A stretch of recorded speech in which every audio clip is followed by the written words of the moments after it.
तुमच्या बाबतीत आम्हाला दुसरं काहीच करता येत नाही. का? कारण धर्मशास्त्राप्रमाणे तुम्ही भ्रष्ट आहात. आम्ही भ्रष्ट कसे? संन्यासाची मुलं आहात तुम्ही. तुमच्या वडिलांनी दोन्ही आश्रमांची विटंबना केली आहे. त्याबद्दल त्यांनी देहांत प्रायश्चित्त घेतलंच आहे. त्यांच्या मुलांना देखील सुळी द्यावं असा तर शास्त्रार्थ नाही ना. शास्त्रात नाही ते सांगायला आम्ही काय शत्रू आहोत तुझे? असं संतापू नका आमच्यावर. आपण आमचे धर्मपिते व्हाल ह्या मोठ्या आशेने आम्ही आपल्याकडे धाव घेतली. आम्हाला जगातनं उठवणं किंवा आमच्या जन्माचं सार्थक करणं सर्वस्वी आपल्या हातात आहे. ते सगळं खरं, पण धर्मशास्त्रात संन्यासाच्या मुलांना मुंजीचा अधिकार नाही. त्याला आम्ही काय करणार?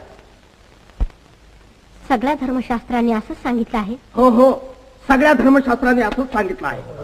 शास्त्रकारांच्या वेळी असली भानगडच निघाली नव्हती तर ते काय बोडकं सांगणार आपलं?